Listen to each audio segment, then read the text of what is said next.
You are watching All About Alpena.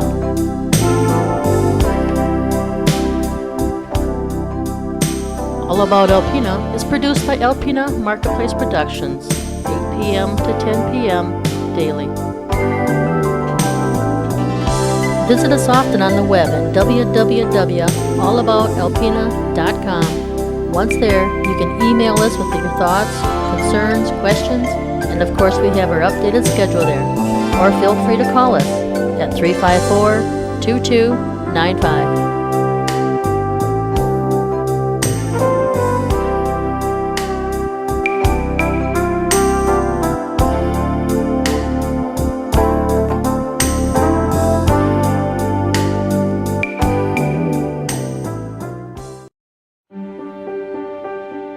These days, current events unfold on a dozen channels.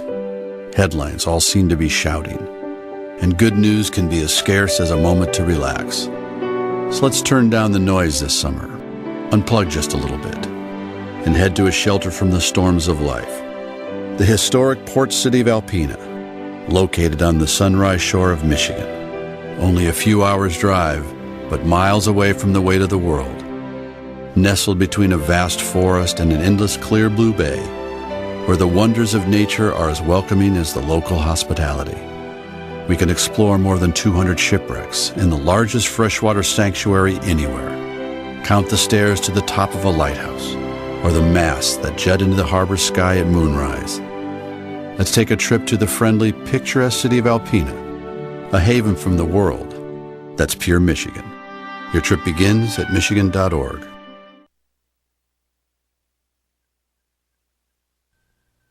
For your viewing pleasure, this broadcast of the Municipal Council meeting of Alpena is made possible by the funding provided by the City of Alpena. Thank you for your generosity.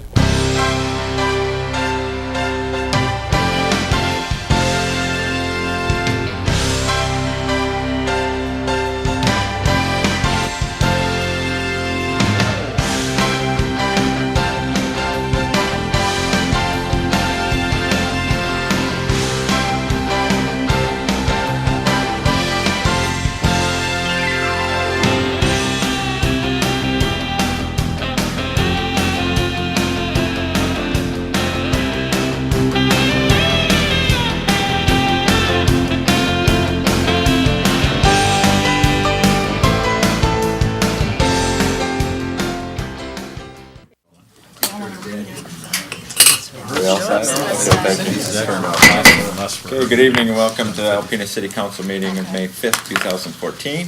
Call the order, please. Johnson? Here. Nielsen? Here. Nowak? Here. Sexton? Here. Walagora? Here. Rise for the pledge. I pledge allegiance to the flag of the United States of America and to the republic for which it stands, one nation, under God, indivisible, with liberty and justice for all. Okay, approval of the minutes of regular session, April 21st, 2014. Issues, modifications? Any modifications to the agenda this evening? Okay, citizens appearing before council on agenda and non-agenda items are allowed 5 minutes each to address their concerns. This is the only time during the council meeting that citizens are allowed to address council. If you do so, please come to the podium and state your name and address for our records. I would like to. Oh, I'm sorry. Greg, you wanted to mention it. I'm going to make hopefully a couple of clarifications regarding water and sewer. Both the rates, as in terms of what those rates will be, and also when those rates actually go into effect for everybody. The first really transpired after the article in the Alpena News that confused a lot of people. When I read it, I was very confused, and I was afraid that people would look at it and figure they had to take out a second or third mortgage in order to pay their water and sewer bills. So, sat down with Rich Sullinger, the city engineer, and I had talked with Steve also afterwards, and we put together a water and sewer bill calculation sheet. This sheet will be available after the council meeting. We'll also have it downstairs at the front desk. and we will have it posted on our webpage tomorrow. Well, basically, for residential customers, we have simplified it, hopefully where it will be clear to anybody. And if not, we have two names and phone numbers and email addresses to contact, which are Rich Sullinger, the city engineer, or Mike Lewinsky over at United Water, if you still do have any questions regarding your rates. But basically how it works is that for a residential customer, your typical one, for a quarterly bill, you will have a fixed charge that will amount to $35.76, and everybody has that. What that includes is $30 of ready-to-serve charge. 15 of that is for sewer, 15 for water, $5 a month for each. So for over 3 months, that's $30. There's then the billing fee of $5.76. So that is a fixed amount that you're going to have on every bill for a quarter of $35.76. The balance of the bill would depend on how much water usage you have. So this chart goes from 1,000 gallons, which is a number one, because everything is based on a per 1,000 gallon. So when you get a bill, it may say 8 on it. That means you've used 8,000 gallons for the quarter. And if you go down to that, and I'll give you my example because I just got my most recent bill, which was 14.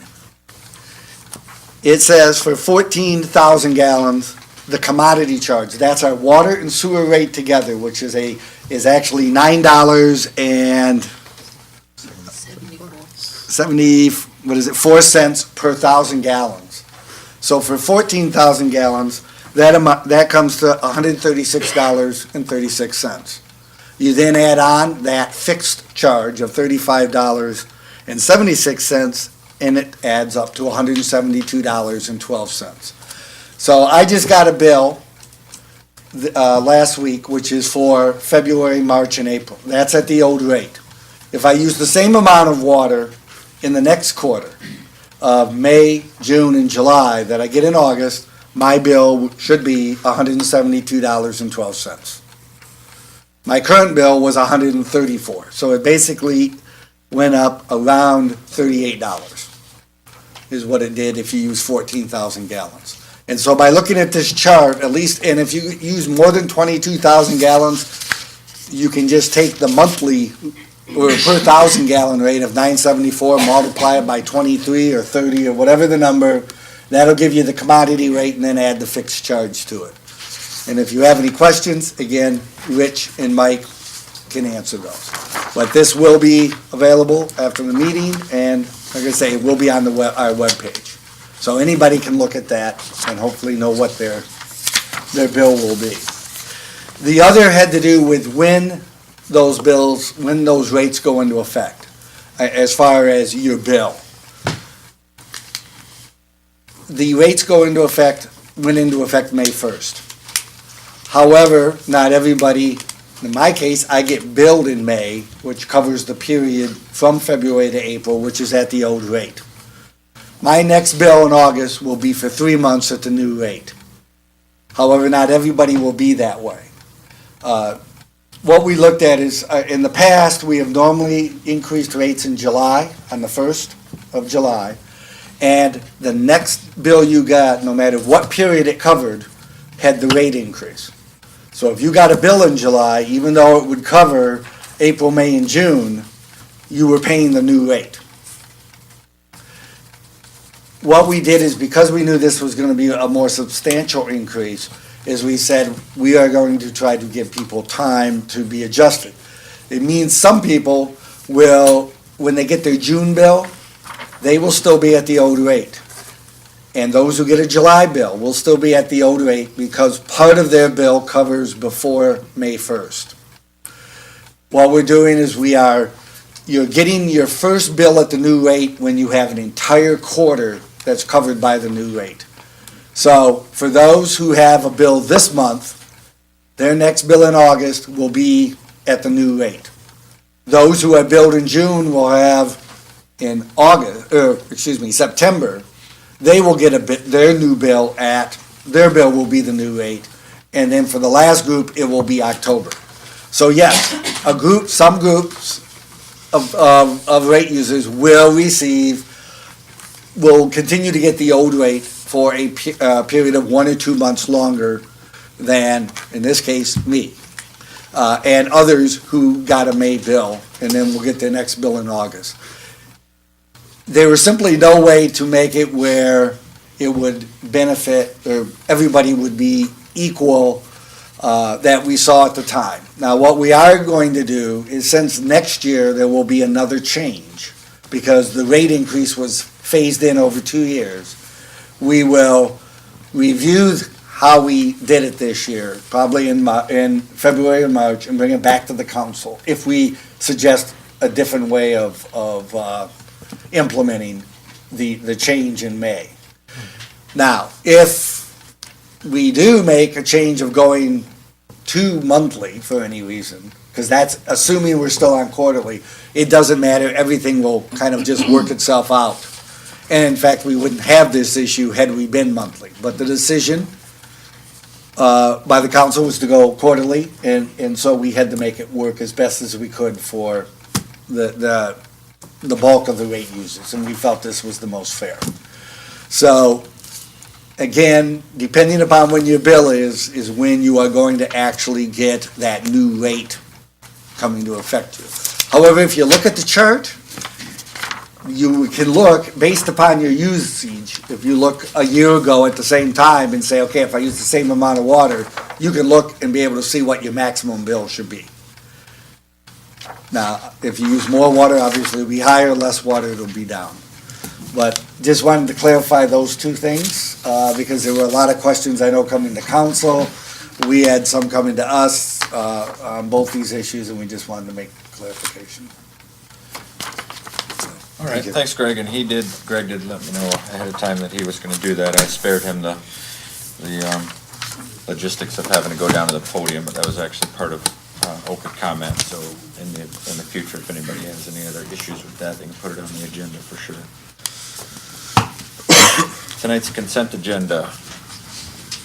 A, are bills to be allowed in the amount of $277,987.73. B is approval of a temporary outdoor service at Chief's Bar and Grill, temporary closure of Lake Street from North Second Avenue to 125 feet east on North Second Avenue, and a variance of the noise ordinance from 10 p.m. to 12 a.m. on June 7th and 14th, July 19th and 25th, and August 16th and 23rd for fundraising events.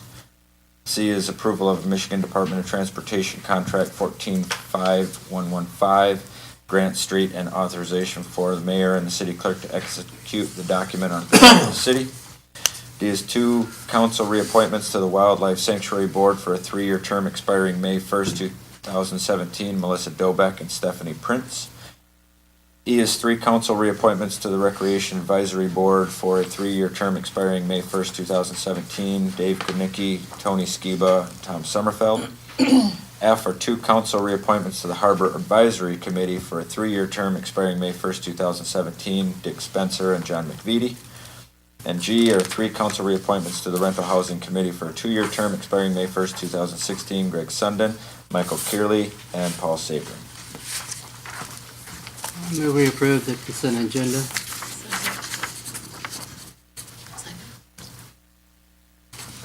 Nielsen? Yes. Noah? Yes. Sexton? Yes. Walagora? Aye. Johnson? Yes. No announcements this evening, no proclamations, no public hearing.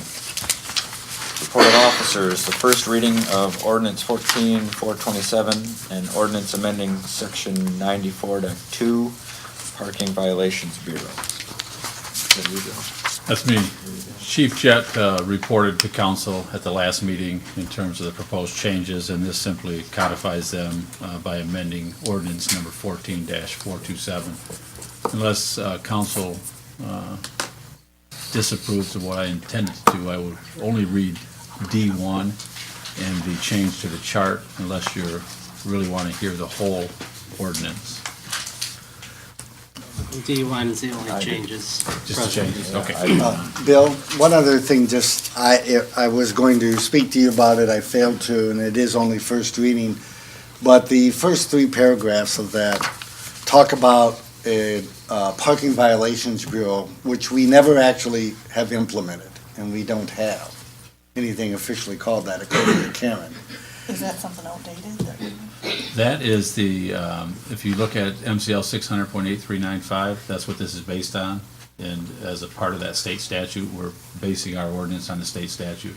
And that really calls for implementation of a parking violations bureau, Okay. which So currently you are. are. Okay, because we that's do it. take in the money and, okay. And Okay, you we have the just- authority pursuant to that to appoint employees to collect those funds and to Okay. administer that. So it sounds fancier than it really is in reality.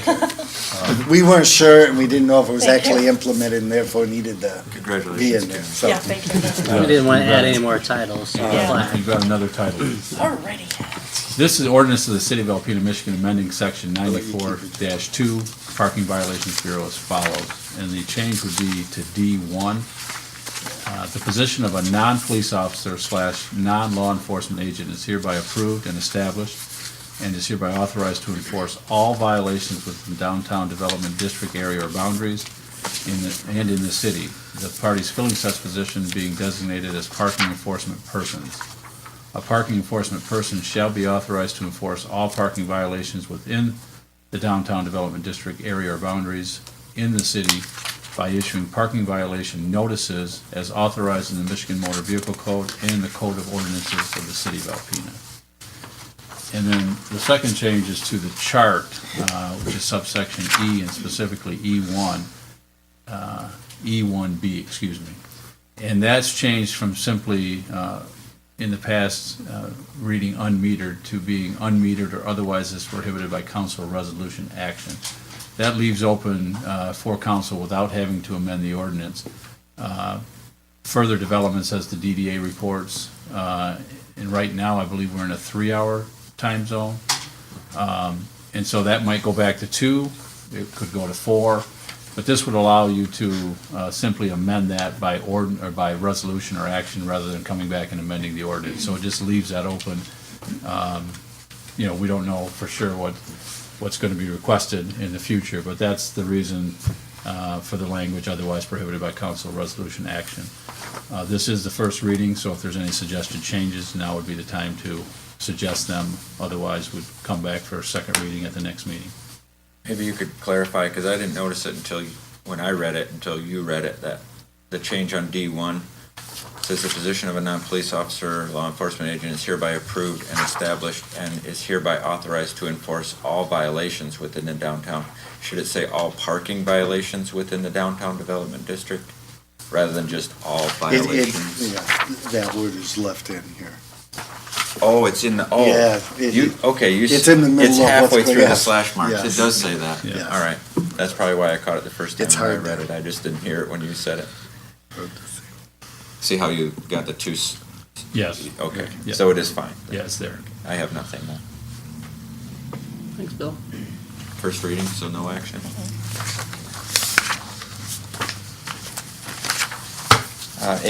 Our 10B is 2014-15 preliminary budget.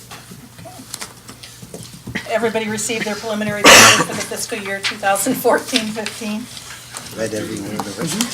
Just a little. There'll be a quiz, yes. We are projecting over 2.5 million, a fund balance at the end of this fiscal year, or about 27.34% to begin our next fiscal year. So that's a healthy balance. We're projecting that 655,000 of the fund balance will be used to cover the excess expenditures over revenue. The fund balance at the end of 14-15 is going to be approximately 18%. If we can keep our trend going, we have been able to come in better than that. Can you remind us that, and I meant to look, but you may have it right in front of you, that you're projecting 18.06 at the end of this year, or at No. the end of the next fiscal year? Correct. At the beginning of this fiscal year, you projected something, but you're seeing that that you're going to be at 27.34. Do you have it in front of you, what last year, what the projection was for this fiscal year? I think it was about 27 or 28. Oh, so it came yeah. out pretty We came in close. at about 30 Okay, to start this fiscal year. to start this one. And then, so that's why we were ahead of the game a little bit. So when we end this fiscal year, we'll be a little better off than we thought we were too. Okay. And if you recall, we did try to pull that up for the last couple of years, the fund balance, due to the personal property tax laws. We weren't sure how much we were going to be reimbursed. We still don't have a clear answer to that. So I did want to point out some of the projected highlights. As I mentioned, the city purchased the beach hotel and then demolished it to expand the Starlight Beach area. So fortunately, we were able to do a few improvements to our parks. Obviously, we know we instituted the water and sewer increases beginning May 1st of 2014. And that will help us to repair and replace the infrastructure that we need desperately. We did purchase 2 police cars this year. Unfortunately, had USDA grant money for that. Joel worked to get that, and that was about $26,000 in grant money. And I'm sure you've seen those new white and black cars around town. So he's going to work again next year, possibly to get 2 more, and hopefully with grant money. Our post-retirement health care fund, what that is all the money to pay the health care for the retirees that were promised that, the ones that are already retired and the ones that will retire. That is something like the retirement plan in that we want to try to fund it fully so that we're funding that liability. Obviously, we can't because it's about $4.5 million in liability. But maybe 4 or 5 years ago, we started this fund and we've got it at about $600,000, I think. I don't know what I said in here. It's approximately $600,000. Unfortunately, every year we pay for the retirees' benefit out of that, and that's about $100,000. So, but we're trying to continue to try to build that up, and so we did increase that this year from 2 to 4% of payroll. And we will get a study back. You have to have a study on every 3 years. So we'll get that study back probably a month or 2 and see where we're at. There were a lot of changes to health care. Both the laws and the employees are paying more into the fund, so I did highlight some of that in here. Kind of like 2 steps forward and 1 step back on some of these. Our retirement fund, that was bad news. We went from a funded ratio of 92% down to 88%, 88.8 in 2013. And that was due to some actuarial assumptions. Our mortality table changed. That's something the actuary recommended, so we did that. And then the largest city project beginning in 13-14 and ending next year will be the infrastructure improvements on Grant Street. We were able to put away some money for that and had a huge match from the MDOT. 4-year plan for the percent of employees paying their health insurance premiums began. I know you remember that, where we voted to try to bring it in over 4 years. So that'll go up to 15% of premiums in 14-15. Our health insurance premiums are approximately $800,000. Not retires, just ours. So it's a large amount of money. And the 2 steps backward is, the first is the Michigan claims tax, which is a percentage of the premium for each employee. We have to pay that in to the state. That was, I believe, under Governor Snyder. He added that. And then we also were added a state and federal tax on health insurance premiums, costing the city $49,293 annually to provide health insurance. And that was a federal law. So 2 laws have come in to grab some of the insurance premiums. And then the loan to purchase the US 23 property has been paid off. And that was about $45,000 a year, so that's really good news. That was a 10-year loan. And we've got a few coming up in a couple more years that will get paid off. Our budget did include the $40,000 for Target that they requested, $7,500 for Hunt. I think they asked for about twice that, but we stayed with the $7,500 because we're also giving them an officer. Yes, same as last year. And about $14,500 for the Humane Society. And that's about the same as well. That is, yeah, I don't think they asked for anything more. Same with Alpena, the Target, that's $40,000 was the same as last year. And then as we had asked council, we are going to increase our fire ambulance staff by 3 employees, so that's in next year's budget also. And then I just went on in the memo to define that the GFOA defines fund balance, a good fund balance between 10 and 20%. And that's what ours has been set up in our policy. And then we had just at the, our fund balance is gonna be over 20% at the end of this fiscal year, but then it'll be below that at the end of next fiscal year. So we're just saying for now, we really can't implement too aggressively. Does anybody have any questions on the, I put some capital and some We've got fund. Andy word from the state whatsoever at all? Any hints, anything about what they're doing to reimburse on the personal property taxes? Actually, I'm gonna go to a conference. I know we've both No. been in on a lot of things, but I'm gonna go to a conference next week and we're gonna talk about it some more, Treasurers Institute. And the Treasury is gonna be there from the state, so that'll be good news for us. We're just concerned because they say they're going to reimburse us, but it may be at a reduced level. Yeah, the laws, and I've only begun to skim through them, but I've been on our my city manager's listserv, where it's been quite a topic among city managers throughout the state. And of course, what's being touted is that it'll be 100% reimbursement. But the way the formula works, most city managers are looking at it and saying there's no way that it can be a 100%. Because really, the only way it could be truly 100% is that each year, you would still have to collect the forms on personal property so you knew exactly how much you were losing. Because one year, it could be down, the next year, there's a big investment in equipment, and it goes up. But once it's exempt, nobody is reporting, so you really don't know. So at least the understanding that I have, and of course Karen will get a better picture with her conference, is that they're gonna have to set a benchmark, a year, and say, this is it, whatever your personal property tax revenue was for that year is what you will be reimbursed. Well, you want to hope it's not at a real low level that happens to be that year because of depreciation and whatnot. Because then if the next year they suddenly put in a lot of investment on personal property, you won't be able to get that back as a reimbursement because it will never be listed. So most, or I don't want to say most, but many within, as far as city managers and that, are very leery of what the actual numbers are going to be in terms of the percent. We just don't see how you can really have 100% unless you have those forms sent in, and that's a big part of the law is to eliminate that. So you don't have to report, which is considered one of the onerous aspects of the law for businesses. But without those numbers, you don't really know. One other question too, give you an example, it's on page 5, Karen. Under sewer, I'm noticing that there's, where it says final CIP, we have some zeros, but on the right, the actual budget, we've included some items for 20,000, items like bypass piping, services new, service replace. Is there a reason I'm seeing a zero on the left and then dollars on the right? Was this something that wasn't added in there, or this items that came in afterwards, or? Some that came in afterwards, some we included that were like the drum scale. That's a durable good. It may or may not have been in the final CIP, I can't remember, no. So we included it in the. A lot of those things are normal and annual costs that we put into the budget. We don't typically include them in the CIP. Okay. Just because they are an annual and ongoing type activity. All right, yeah, I just wanted to understand. Thank you. Yes. We did start doing this a few years ago to show what we want and need versus what we really can afford. So that's how that came about. Just a couple quick questions. When you budget the 7,500 for Hunt, how come we don't include the officer salary as part of that? Because if you look at Hunt's report, they count it.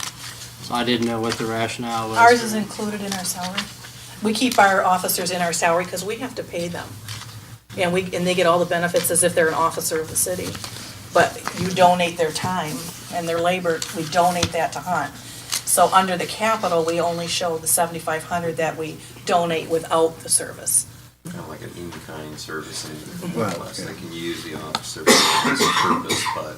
Right, he's really our city officer, he's not their officer. And my other question, and I hope I misunderstand this, on the state and federal, or the federal tax on the health insurance premiums, are we being taxed on something that's an expense, or am I not? Yes. Yeah, The Obamacare. that's part of the Affordable Care Act to help pay the cost of it. That's paying for the people that can't afford it is part of that. So, So the more we would have to spend on healthcare, the higher, yeah, the more we pay in Right. tax. We're subsidizing. yeah. Okay. We're down a I bit. wish you were misunderstanding it as well, but you're not. We are down I mean, I think a couple years ago, it was over $1 million Yes. annually for health insurance. Now we're 800 and some. But the thing is it went up a bit, I think, from last year because we had the same group. What we did the year before was we eliminated the policy everybody had because of its cost and then came up with a cafeteria. Well, of course, those did go up. It wasn't as bad as it has been in past years, but they did go up. And of course, when we go into negotiations, which already start next year, early, for the 5 unions, that's gonna have to be looked at again in terms of what not only the city can afford, but what the employee can afford.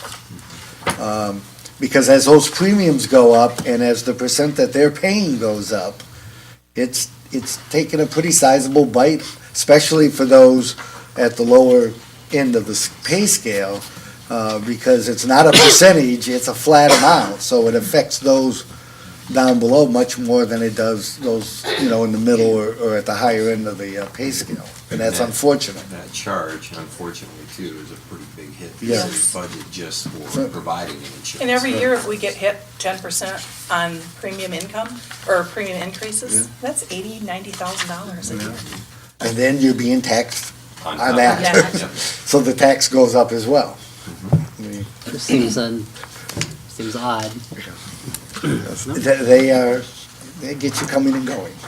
The one just started in 2014, the federal and state tax, The Michigan claims one's been around though, a right? couple years only. Just a couple years.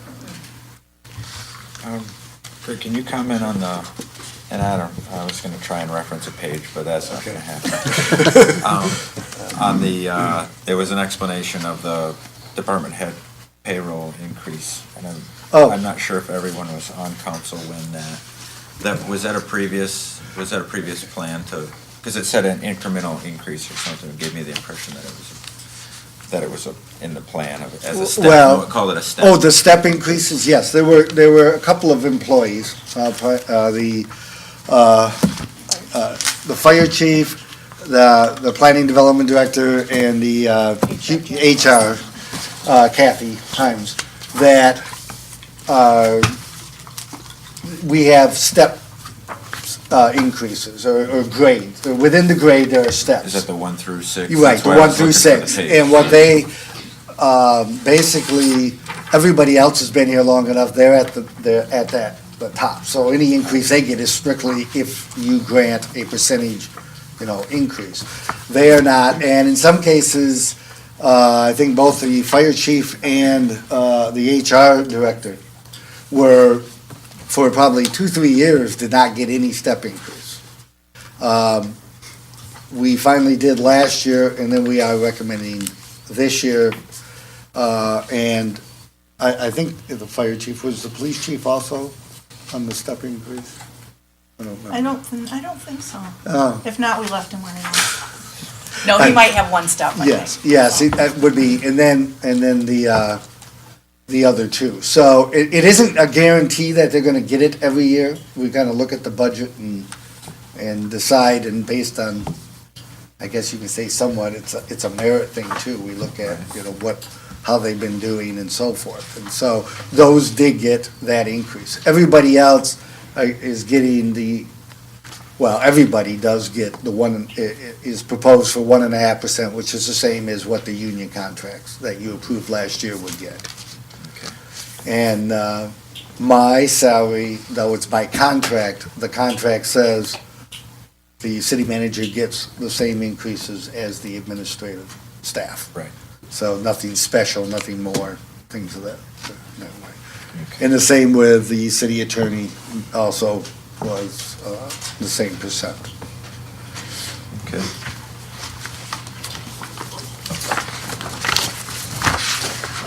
Karen, this is not something we typically include, but if maybe you could get us a number on this sometime. I'd be curious of what our total percentage of our taxes come from industry versus other communities.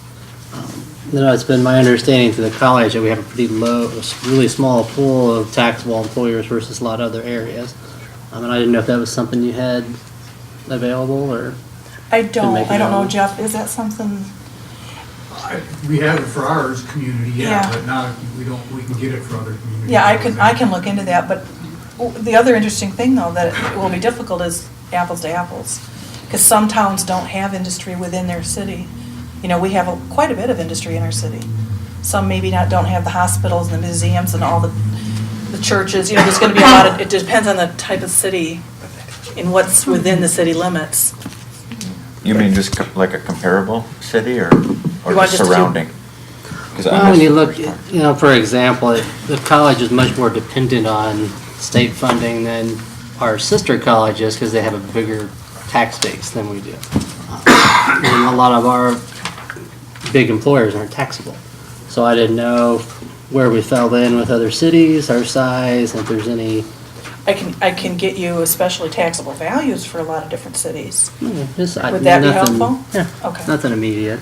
The other thing that might want to be checked there, at least it's what I had heard, and I could be totally wrong, was that the millage rate that the college has is less than what a lot of other community colleges have, which would have certainly affect that, then amount that you get if the rate is less. But that's something I had heard somewhere, but I'm not sure how accurate it is. But that would be probably fairly easy for somebody like Dr. Joynton to get, what the millage rates are for the various community colleges across the state.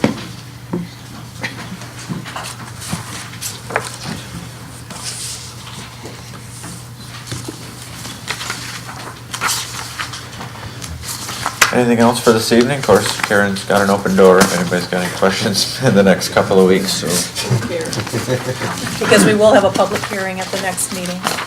That's required, and then we'll have to pass a few different resolutions. And so if there are any questions, please do call me or email me or come on in and we can talk about them. Just make a couple of comments, just real brief.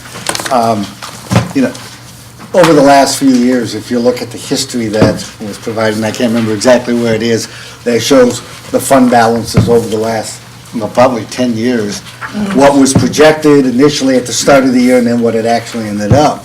And if you look at most of those, we ended up better than what we projected. In some cases, considerably so. And when that happened, that was often because a project was delayed. A major project may have been a grant project. It didn't happen in the fiscal year we thought it would. It was carried over, and so those funds were carried over. But most of it, or a big chunk of it, really has come about because of Karen's oversight and also all the department heads and really even the employees within the departments that have been very cost-conscious throughout the year and have done a really good job in holding costs. But we are getting to a point, after about 10 years of that, where there isn't a lot of cost-cutting left. We've taken out the fat long ago. We've taken probably most of the meat. And what we're getting down to is the bone. And the key for us is we began to see it this year until that personal property exemption for small business hit us, was that there is a very slight, either bottoming out or of a uptick of real property assessments, and therefore taxable values, which of course generates tax revenue for the city. But between that and our, what do we get from the state? Revenue sharing. Couldn't think of it for a second. No. Yes, minor thing, which has, of course, been going down, and they project a small increase this year. But between those two, it has really hit not only us, but communities throughout the state very hard. The one thing that we're noticing, and it's typical, that usually when things downturn, they tend to uptick quicker in other parts of the state than you see in northeast lower Michigan. And that's the case with property values as well. However, even though it is a mixed bag, because again, one of our city managers talking about property taxes in Fraser, a suburb of Detroit, where they say the suburbs are rebounding quite well, their property values lost again. So, you know, it's a mixed bag across, but we're finding it, especially still within northeast lower Michigan, they're just not rebounding as fast.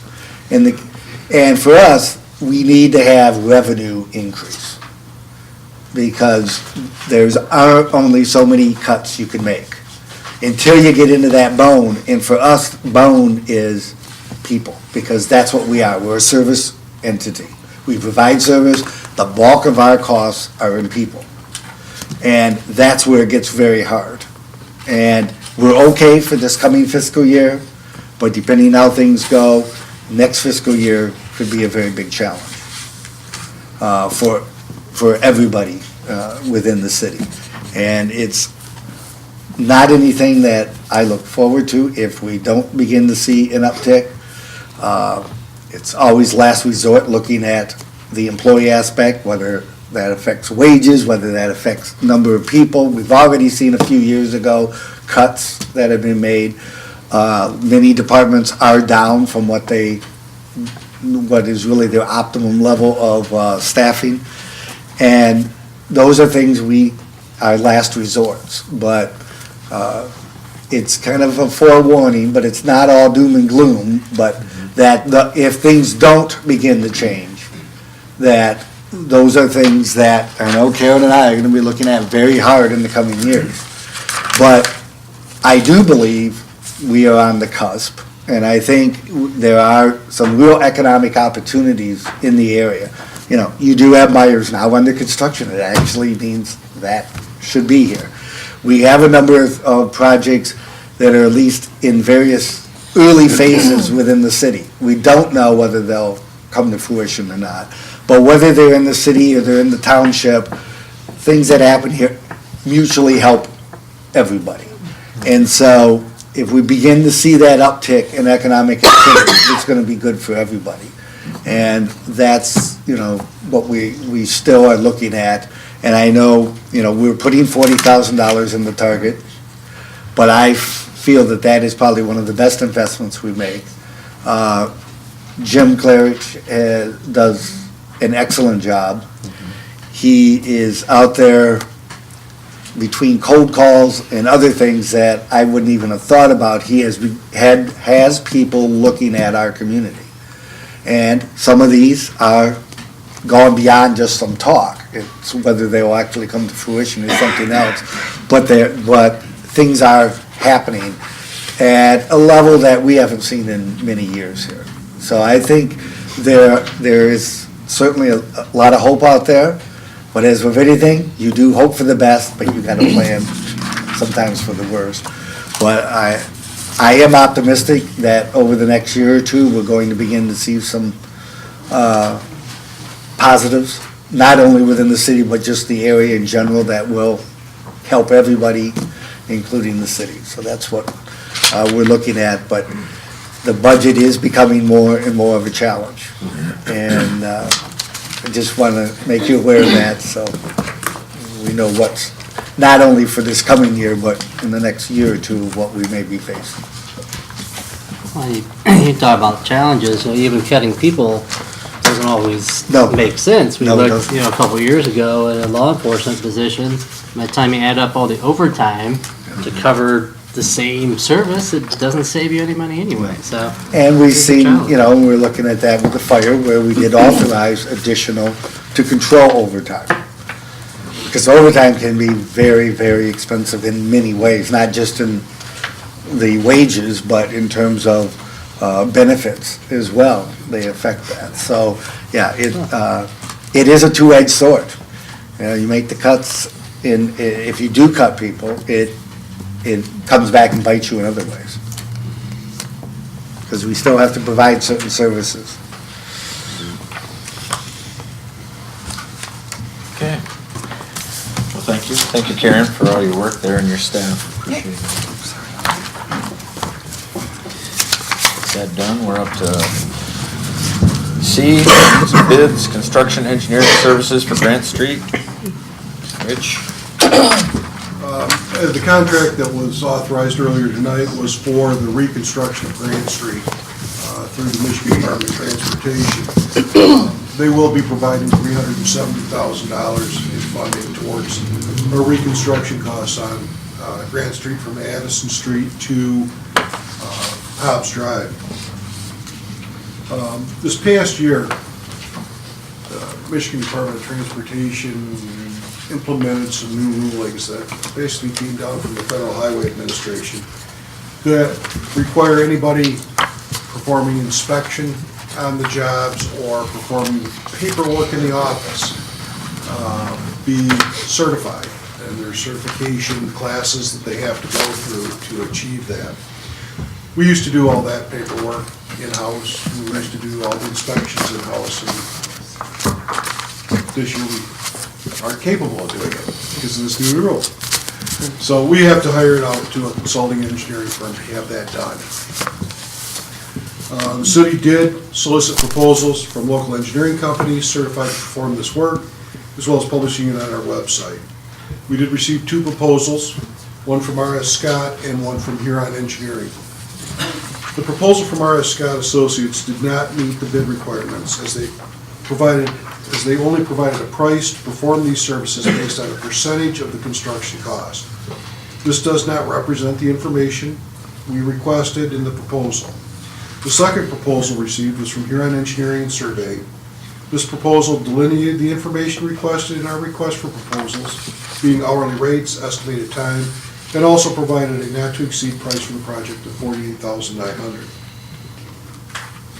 With an estimated cost of $883,000 to construct the project, the proposal from Huron Engineering and Surveying is 5.54% of the estimated construction cost. I just put this in, R.S. Scott had put a proposal of 8% of the construction cost to perform those services. So they were more costly even though they did not meet the specs. If construction costs come in below the estimate, time and materials expended is also estimated to be reduced slightly, and the cost incurred from Huron Engineering would also likely be less. It is my recommendation as city engineer that the city council authorize using the services of Huron Engineering and Surveying per their proposal dated April 28, 2014, for a time and materials not to exceed cost of $48,900. And funding to facilitate these services has been included in the budget items for the Grant Street construction project. Rich, just to make sure it's clear, we're paying $48,900 for a service that we've historically performed internally. Yes. Because MDOT changed the requirements. And we could go through and get certified, but for either Steve or myself to go, it's about two weeks of classes that we have to go through. That's 2 weeks that we're away from the office and can't take care of our normal activities. And that's just for the office tech portion. To get all the certifications in the field, which we've always used certain consulting services. You know, we don't have the expertise to supervise a batch plant when they're making asphalt, or a concrete plant when they're mixing that. So we use R.S. Scott or Huron Engineering or another local firm to cover those. Or density testing, we don't have the equipment.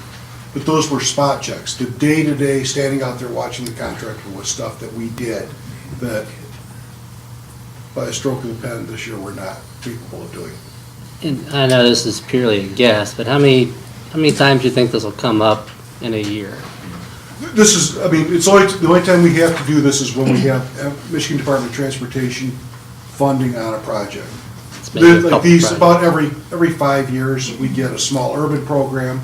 The last one we had was a safety project, and we're very aggressive at pursuing those grants, but we just have to build that cost into the project when we set up the budget for it. I think you should send MDOT the bill just for fun. Yeah. Just to, They'd add 10% and bill it back to us. Rich, to clarify your memo on the bid you received from R.S. Scott, did they understand what the requirements were? I've seen you follow up when you open bids. I've seen where you followed up with the company just to make sure that there was some clarity there. We did not follow up with them, But because they were at 8% and we ran the numbers and Huron was at 5.54, so. So you were able to, when you did that 5.4% and the 8%, you were able to compare apples to apples just based on that? And both of them are good quality engineering firms. We have no qualms with either one of them. And that's, like I said, we would have been happy with either one if Okay. anyone got it. Anybody else? So just one last thing, on this, the 48.9 was something that we couldn't plan for the future because that was just put on to you this year. Yeah. So, okay. But we knew it was coming down the pipe when we put the budget together, so we Okay. included that money in the budget. Okay, all right. I like Sean's idea. Just play dumb and send it to If them. that's a motion, I'll second. You're looking for a motion. We do, yes, please.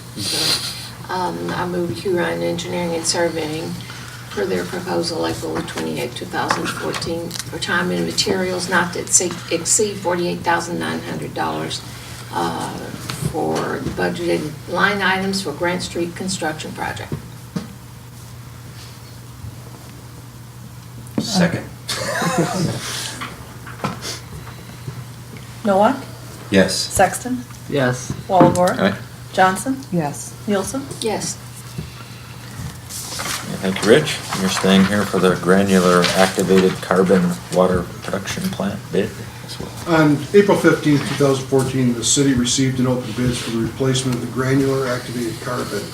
This is we use granular activated carbon on top of our filter beds down at the water production plant to treat it for taste and odor issues.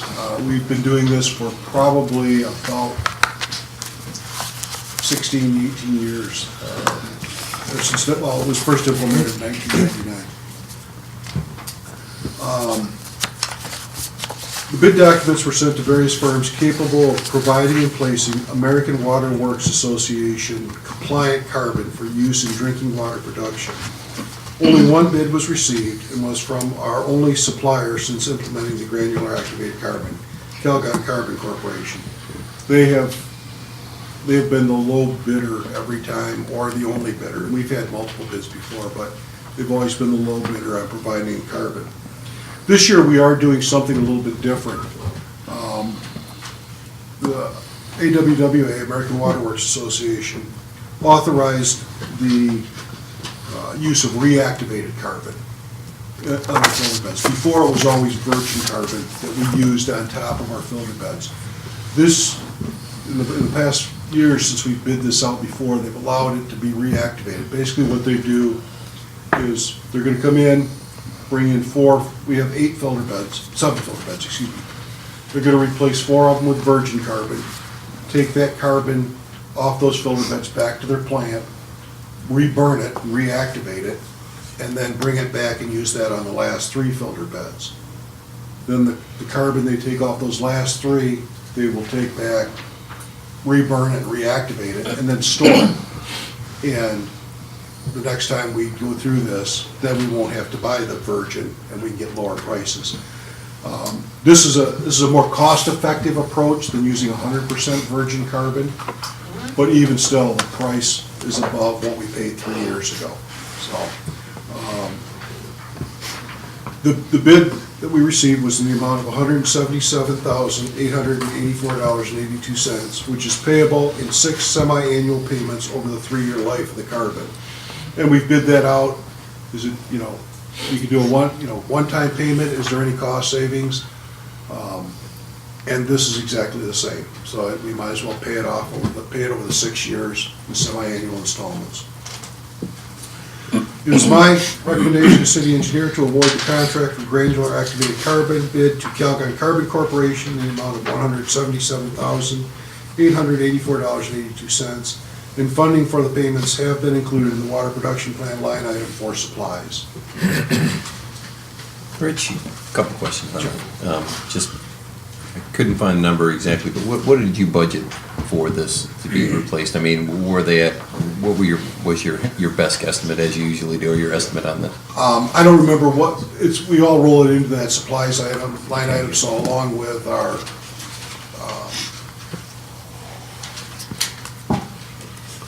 Other chemicals. Yeah. That's what I was thinking. What is in the water Our chlorine Might let we this use check. and our alum, Because it's that's, I mean, affecting our we memory. budget, but, we basically figure out how many tanker loads we're gonna need and then price it on that. So, I mean, we did put adequate funding in for this. Okay. And the other question on that, have we contacted, because I've always never have been a fan of the single bid, but have we contacted the other places to understand what either in the bid spec, or was there something that they just didn't feel they could be competitive with? What was the circumstances for no bids? We haven't contacted them, but it's not uncommon. This has been quite frequent that it's one bid or at best a second bid. Calgon's located over by Traverse City, is where one of their plants are. And they have close proximity, close service to here, so I think that gives them the advantage that a lot of the other places. I mean, some of the places are coming out of Pennsylvania, the east coast area with their carbon. Rich, can I ask a question? On the bid, what's option 1 and option 2? What we did was we bid it so that they could put all virgin in or virgin and reactivated. We opened it up so that if somebody just had the virgin carbon, they could do it. And then we also opened it up so that they could do all the filters at once, do one filter at a time, and basically their proposals. They, when you said that they're gonna take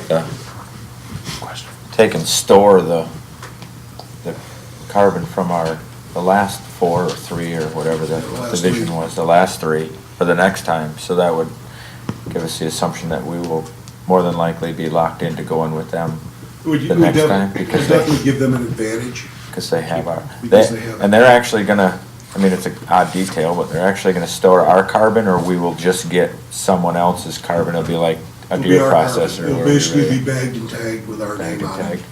Okay, that's a good thing to know. You never know what's in someone else's carbon. Well, that was a concern, and that was the question we asked, that we weren't gonna just get carbon from someplace else that was reactivated. Yeah. It was gonna be ours back. Okay. Thank you, sir. Anyone? I move we award the contract for the Granular activated carbon bid to Calgon Carbon Corporation. I second. Sexton, Yes. Walagora, Aye. Johnson, Yes. Nielsen, Yes. Noah, No. No communications and petitions. Unfinished business would be the second reading of ordinance 14426, an ordinance amending and revising chapter 10, Waterways, article 2, Marina regulations, section 110-3, management. Consistent with council policy, this would not be read again. Simply need a vote, yea or nay. I move we adopt ordinance number 14-426. Second. Walagora, Aye. Johnson, Yes. Nielsen, Yes. Noah, Yes. Sexton, Yes.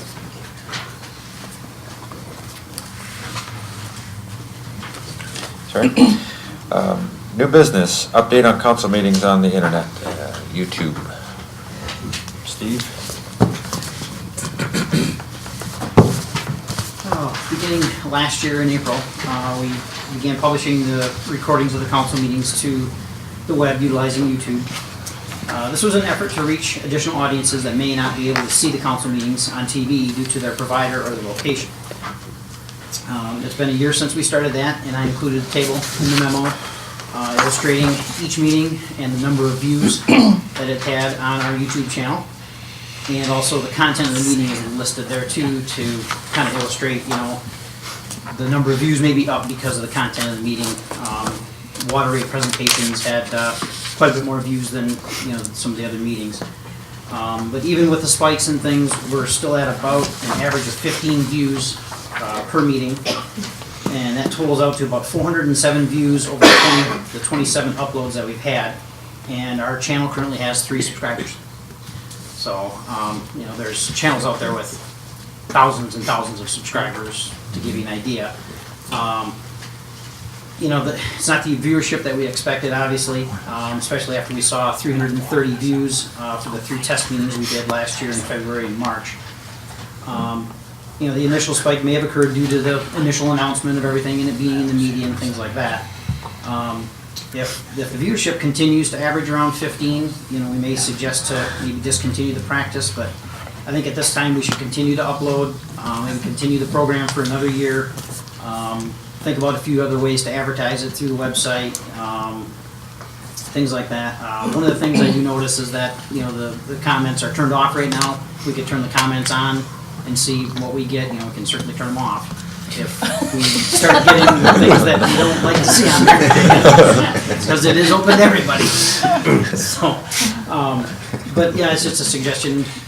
You know, I thought maybe we did get some comments when we had the 3 meetings on the Alpena Marketplace site. You know, there was some comments and there was some talk back and forth on some of those meetings and how to present them and, you know, maybe some improvements we could do or things like this. But, you know, maybe these people that really want these meetings to be on there, maybe they can plead their case on the channel and say, hey, you know, keep these meetings because we need this, and, you know, lots of people are, you know, we think lots of people are going to watch it. One of the things I did notice is that we have the City of Alpena channel, but all the meetings are named council meeting. You know, we could change that up so that each meeting is searchable by naming it City of Alpena council meeting. So maybe that shows up on a search engine a little bit differently than it would the other way. You know, include Alpena, Michigan in the title of each video. So I just think in consideration of those ideas, we should continue another year and see how it is after a year. Since when I first reported the views on the Alpena Marketplace channel of those 3 meetings, the one went from 194 views to 258 in a year, so that's more views than one of our meetings had on our own channel. So it has to do with subscribers, it has to do with people who are seeing that channel. You know, we could advertise it more on the front page of our site and have a few more news releases and things like that, and look at those things. So I guess I'd like to see it stay up for at least one more year just to give it a shot and see. I would certainly like you to make it easier to search for, if that's something that you can fix. I'm not specifically in favor of turning the comments on. We're all out there. We're all very easily approachable and easy to find, both on the website, on the app now, and wherever you go, you can find us, Facebook. So I would just assume the comments came directly to us in some trackable format. If you turn the comments on, you're going to be spending half your life trying to get some negativity off of there or watching them to make sure that it's someone's. That's the one thing is you got to monitor it. I can't imagine the monitoring right experience. Now you got 27 videos on there that we have to monitor. Right, so I'm not in favor of that.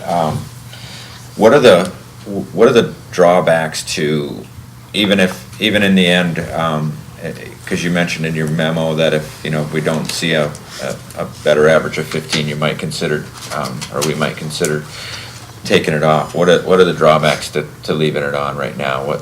Give us an idea of what kind of time consumption or cost. It's really not too much time consumption. It's an extra $25 per meeting, in addition to what it costs to record. So we're looking at $600 a year, and other than just their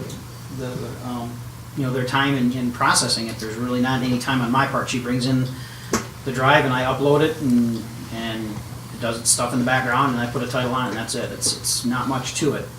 So it's not, we're not losing anything internally by doing it, other than paying an additional $25 per meeting. Yeah. So. Okay.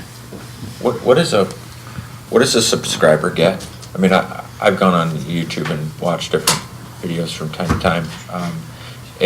What's the difference between me just going on and searching for a specific meeting on a specific date and being a subscriber? What are those three people? A subscriber, I equate to liking someone's page on Facebook. You're going to get notification that they uploaded a video. Oh. So if you're a subscriber, then you know that City of Alpena uploaded a new video. So you just you know, and it's a little bit different because if you're a subscriber to the City of Alpena's website, you know, or the YouTube, you know that we upload a meeting every 2 weeks.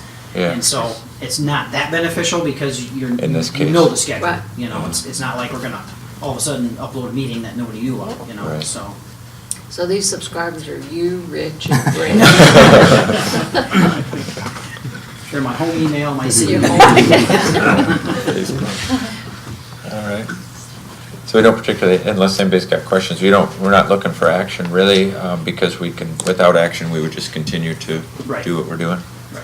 Other than I would like to have you put a title on there that's maybe better Yeah, searchable. we can do that. We can do some of those things, and I can put it on the front page, you know, the website again, and issue a news release, and I would, that kind of thing. sure. Awesome. Thank you, Steve. All right, thanks. B is resolution number 2014-7, Michigan Natural Resources Trust Fund Development Project Agreement, or NEST, Alpena Regional Trailhead. I'm here to finish out the council meeting. Aye, So I can hurry up and get home and watch the YouTube video. You got the rest, yeah. That's right. The City of Alpena has received Michigan Department of Natural Resources Grant Agreement TF 13-022, which provides funding for the construction of the Alpena Regional Trailhead to be located off of Woodward Avenue. The grant agreement provides 70% of the project funding up to a maximum of $245,000. The City of Alpena and our partners will be providing the matching funds of $105,000 towards the $350,000 project. The City of Alpena's contribution to that is going to be basically in-kind services for that project. The balance of that, about $40,000 in in-kind services, the balance of that is in donations from various other organizations throughout the community.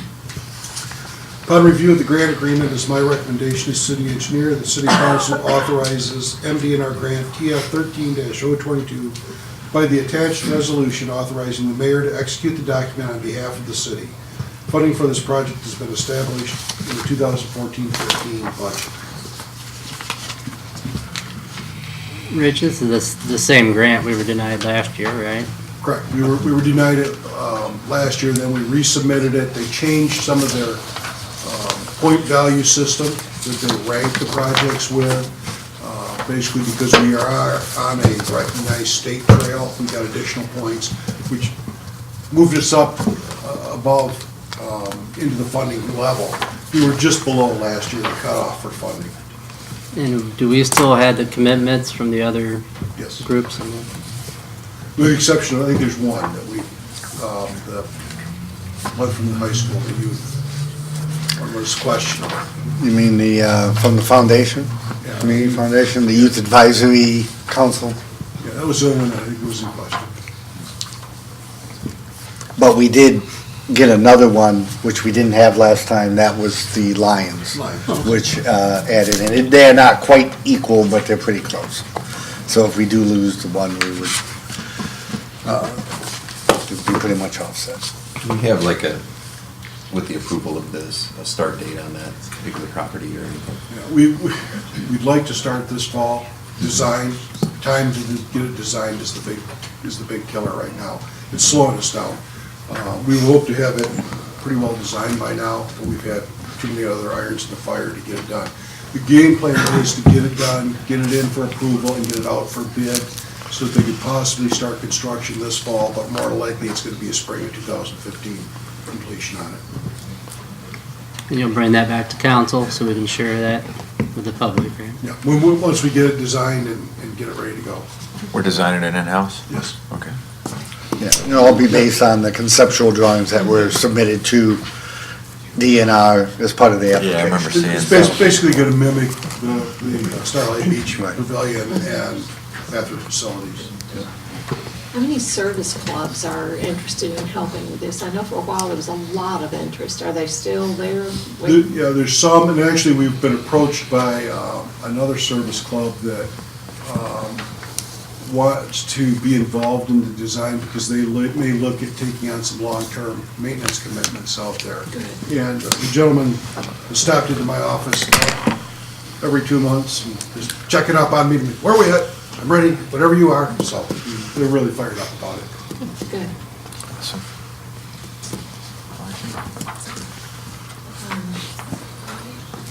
Anyone? I move we approve resolution 2014-07. Second. Johnson? Yes. Nielsen? Yes. Noah? Yes. Sexton? Yes. Walagora? Aye. Okay, design services for the public safety HVAC upgrades. I really didn't need to, also to get that total packet. Got uploaded by accident. I figured you won. I read the whole thing. I did. The city of Alpena contracted with AKT Peerless to perform an energy efficiency and equipment analysis at the public safety facility. And a copy of that report is attached for review. Yes, it is. Since the completion of that analysis, the boilers at the public safety facility was failed. They required emergency repairs similar to what was done last year. We were basically skating by on one, and that last one decided it was going to fail again, just like the other one did the previous year. So we had to get them in there to do the emergency repairs. This demonstrates that the equipment is in need of replacement and was a recommendation of AKT Peerless in their analysis. To that end, I have contacted AKT Peerless and asked them to provide a proposal to develop the necessary specifications for all work outlined in their analysis and recommendations. We may not be able to afford all of the improvements that they've recommended, but I want them to develop the specs. That way we can shelf some of those other ones that we can't do and then basically bite them off a piece at a time as we can afford it. The big ones are going to be the boilers, HVAC, and the control system. And those are going to be pretty expensive and use up a lot of our available funding. And some of the other ones, like I said, we can take on a little bit at a time. The proposal from AKT Peerless includes not only developing the technical specifications, but also assisting the city during the bid phase and during post-bid construction with a final inspection. Staff met and discussed the proposal from AKT Peerless, which is a copy attached, and it was the unanimous opinion that we should proceed forward with their proposal. Thus, it is my recommendation to City Engineer, the City Council approve the proposal from AKT Peerless for development of the technical specifications associated with the energy efficiency upgrades, equipment replacement of the public safety facility for a not to exceed amount of $14,450. And funding for this work will be taken from the Public Safety Facility Construction Fund.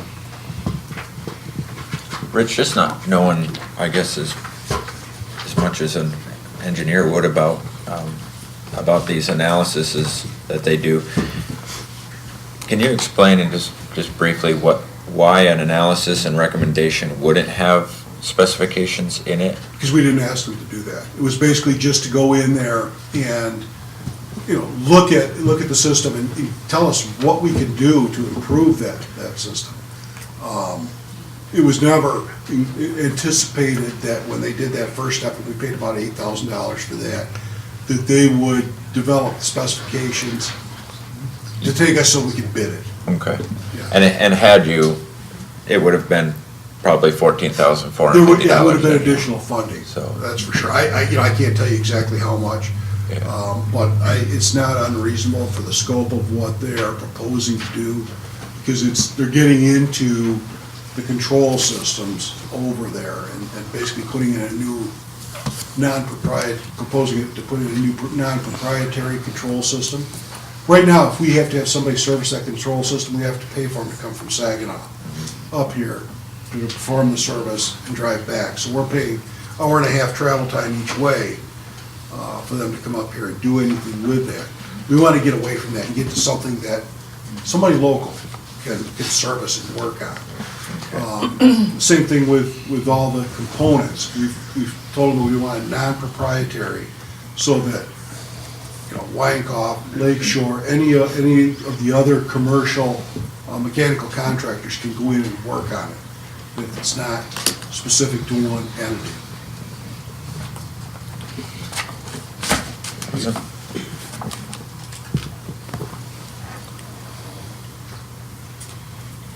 I read it. Seriously. There was some good information. I was really pleased. I actually looked more at the tables, were very easy to read, and I got through a couple of them, I said, well, that's not so bad, that's not so bad. And then ka-ching, a couple of them are obviously pretty expensive, but what you'll do with theirs, what you need now is just to approve them to come back in, spend 14 grand to do the specifics. I don't, and I don't have the expertise to go in there and say, we need boiler X, Y, Z, and we need this fitting and this, Right. and all the things that go along with it. That's where you need somebody, good example, we did that probably 10 years ago, 15 years ago here at City Hall. We said, replace these boilers, and we got what we paid for. We've been battling with them ever since. And, in my business too, we use a lot of different consulting just based on not having somebody who's continuously up with all the technology that has changed and improved in any different facility from, the latest standard press and so on, so it's not unusual to do that. You do get quite a few questions on this that we seem to do a lot of consulting, but I just look at it this way, I don't even know what I don't know. I don't know what questions I should be asking. For me, this is actually, I'd rather do it right the first time because there's never enough money and or time to go back and do it again, So I would move that we would approve the proposal with AKT Peerless for development of technical specifications and associated with the energy efficient upgrades for the public safety facility in the amount of $14,450. Second. Nielsen? Yes. Noah? Yes. Sexton? Yes. Walagora? Aye. Johnson? Yes. Elevator maintenance, Rich? This is a good one. This is what we're really good. City of Alpena elevators at both public safety facility and City Hall have been serviced by Otis Elevator for over 20 years. Being an automatically renewing 5-year contract. And if we didn't notify them 90 days in advance and on a blue moon on a third Thursday, it automatically renewed and we were stuck for another 5 years. These contracts are set to expire June 30th, 2014 for the public safety facility and September 30th, 2014 for City Hall. The city has placed Otis Elevator on notice that we do not wish to continue the contracts beyond the current termination date. A letter was sent to Otis to that effect and was verified by phone on March 16, 2014, that it was received. The city has pursued other contracts to provide this service to the city, and selected one which is included in the My Deal program through the State of Michigan Department of Management budget. The city can access these contracts, which the State of Michigan has already bid out for goods and services, and the contractor we contacted was Schindler Elevator out of Livonia, Michigan. Schindler Elevator Corporation provided the attached preventative maintenance contract for review and approval. The cost under this proposal for preventative maintenance and inspection is $188 per month per elevator, with a total of $4,500 per year for both elevators, or $2,250 per elevator per year. In comparison, the city paid Otis Elevator $4,846.88 for these services on the public safety facility elevator. The new contractor with Schindler would save the public safety budget almost $2,600 per year. At City Hall, Otis Elevator was paid $9,761.04 per year. The new contract with Schindler will save the general fund $7,511. It is my recommendation as city engineer that the city council authorize the contract with Schindler Elevator to provide the preventative maintenance services and inspections as required by the State of Michigan for both the public safety elevator and City Hall. The contract does reserve the right to adjust the contract price each January based on local labor and elevator mechanics rates and adjustments. However, we have implemented a 5% cap on any such increase. And we have also eliminated a clause which automatically renews the agreement and institutes language which requires both parties to agree prior to renewal. And those were things that the original proposal from Schindler did not include those in them. They just had, it was going to increase every January. And, we wanted some protection that it wasn't just going to go out of sight. And then we obviously did not want the evergreen clause in the contract. They just kept renewing it. The MI deal or Michigan deal, I'm assuming that is just another way to have a bidding process that the state of Michigan goes through with all the different contractors for elevators throughout the state? Yeah, what they do, the My Deal program is the Department of Management Budget for the states bids out a lot of different services, supplies, et cetera. Good example, our salt is bid through the state salt purchasing program. Vehicles, we can access vehicles through there. You can, just about any goods and services. I mean, they provide services to all the jails, food services. You name it, they can provide it. Elevator service is one that they do. And Schindler, I know they service one in Petoskey, and they do several, not on the My Deal program. They're also in Alpena servicing several elevators. So we could take advantage of that. The fact that it was bid through the state Michigan Department of Management budget complies with our purchasing policy.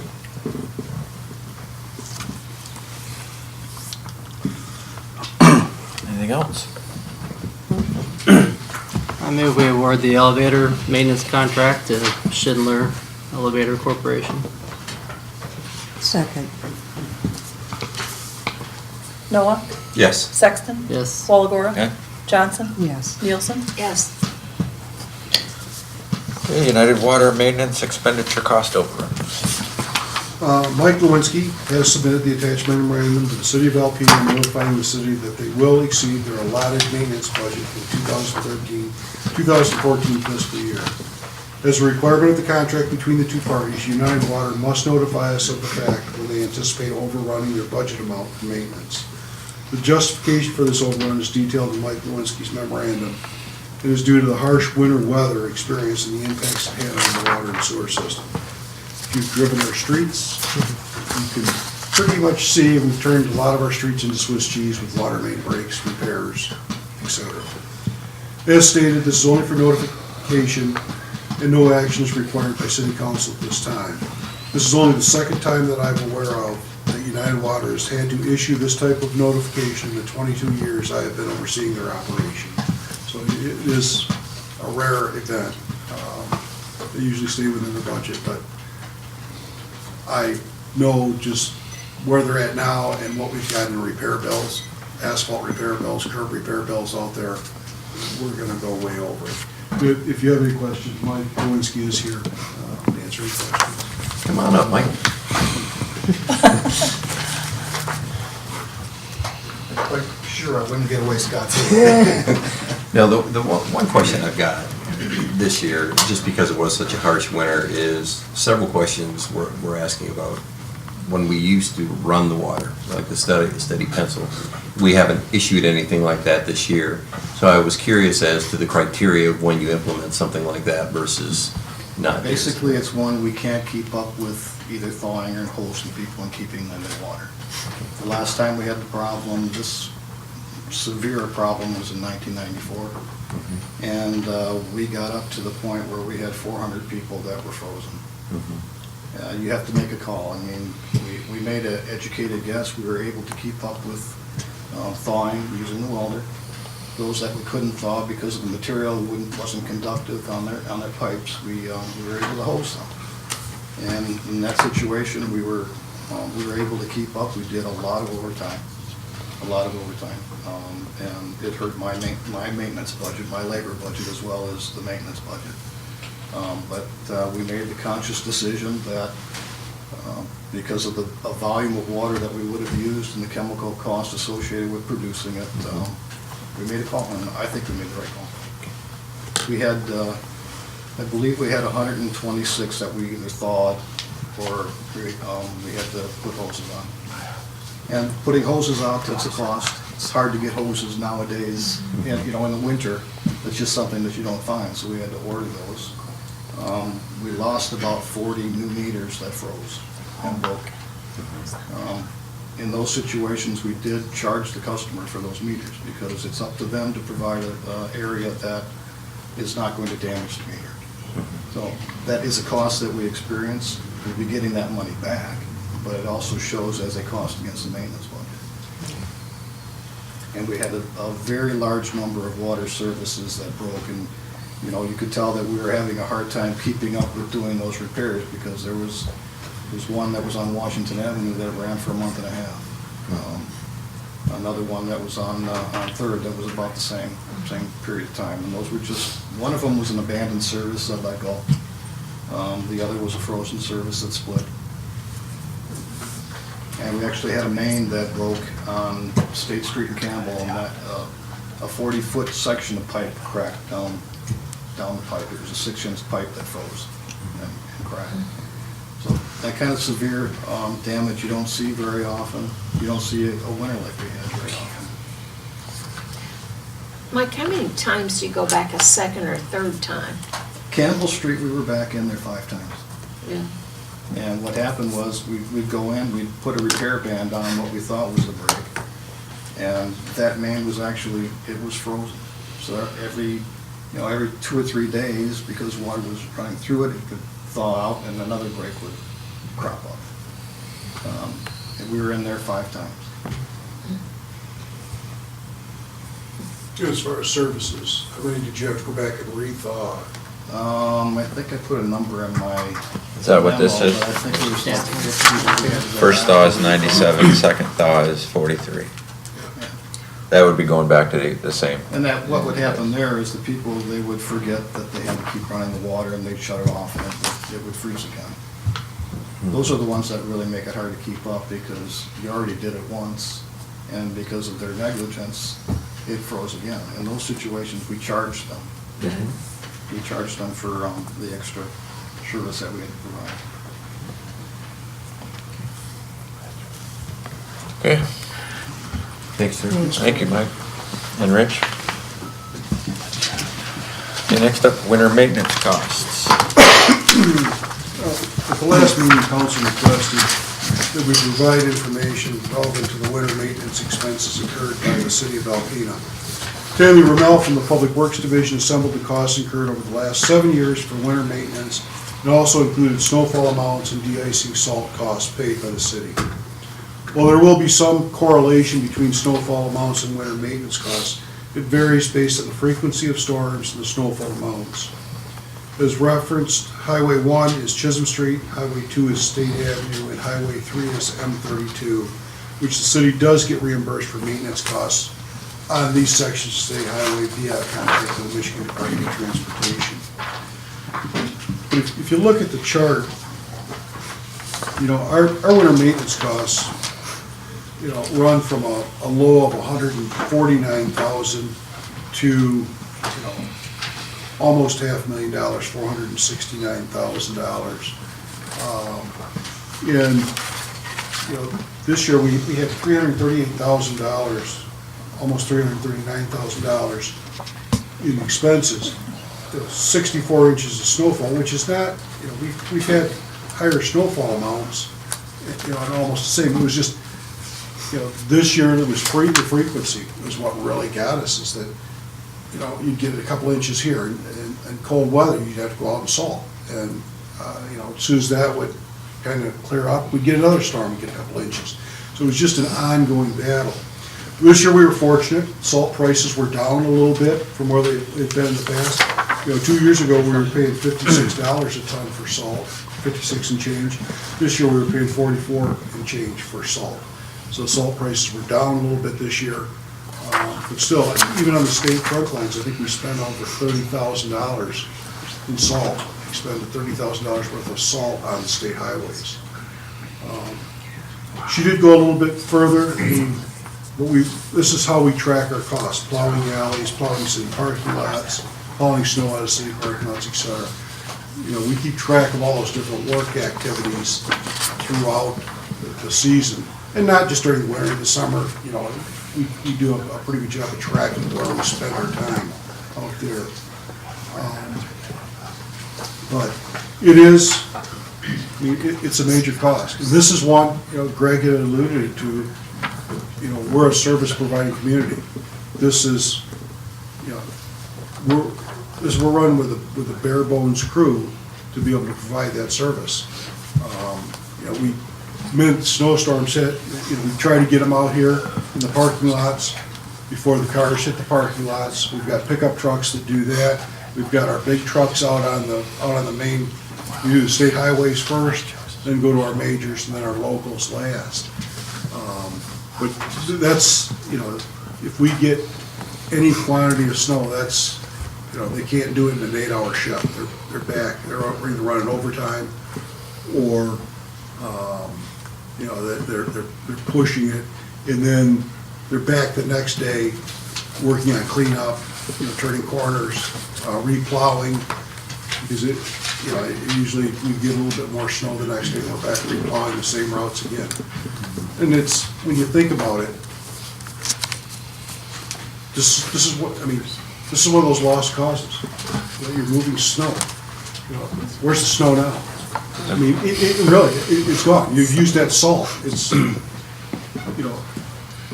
don't have anything to show for it, so to speak, when you're all done. Other than safe roads. Deteriorating roads and stuff. But, but it's a service we have to provide. Sure. We have to keep the motoring public safe. Yeah, for sure. This was a lot of data to actually, this is one of the last things I looked at, and I really didn't spend a lot of time on it. It's quite a few numbers, and it's, like I said, it's difficult to compare, because it's just difficult to compare even. It's good data, and I'll probably spend a little bit more time taking a look at it. I can say that with a much harsher winter than we've had in the last two, I've probably fielded not even a percentage of the complaints and issues that I've had in the past. At this time, I've normally had several complaints, and of course everybody thinks that they can run the DPW much better than it's being run, including myself at times, but everybody's got their opinions. But I think they did a pretty decent job, and if that shows by the amount of complaints that I did not receive from the last couple of years, well, then I guess I can, personally, I can say that that's a bit of an improvement for sure. It's difficult, and I will say this, because, these guys will go, they say these guys, the guys and gals, will go out and they'll work all day, they'll do even overtime till 5 or 6, go home, be back in at 3 o'clock in the morning to start plowing again. And, sure. And it snowed on a lot of weekends this year. So.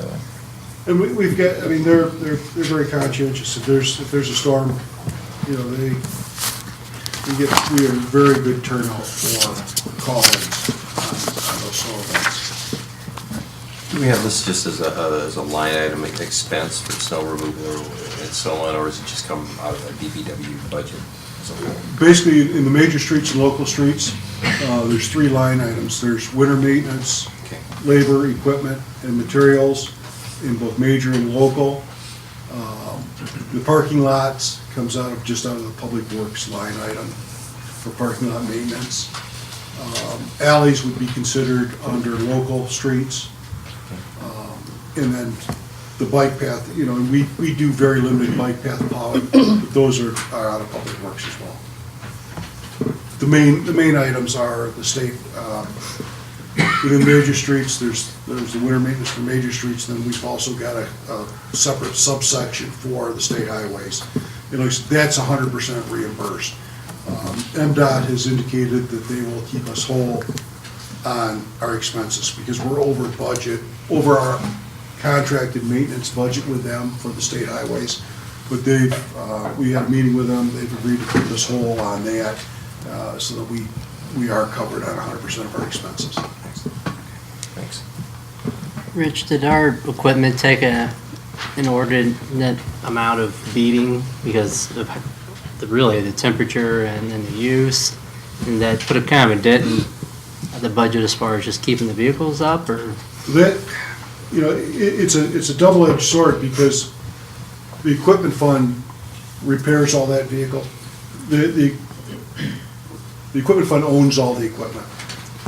If they go in and they take a plow truck out to plow on the street system, the street systems gets charged for that. They pay a rental rate back to the equipment fund, which pays for the fuel, upkeep, pays for the vehicle, etc. And it's kind of an evolving fund. The revenue comes in, and then we can afford to buy the new equipment.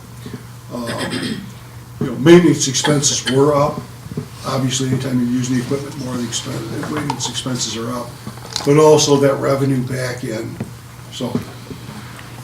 The street Balances out a little the street bit. funds are paying the equipment fund, but then the equipment fund's paying for the mechanics, the fuel, et cetera, to do that work. So, did they take a beating? Yes, they did. We've got a pretty decent fleet. We've got some older vehicles in there. We've had to delay purchasing new dump trucks.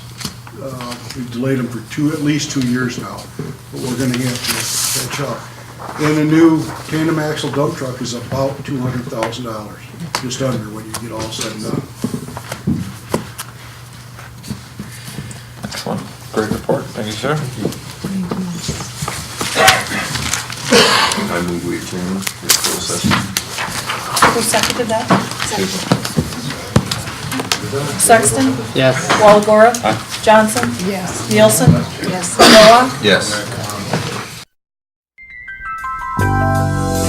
You are watching All About Alpena.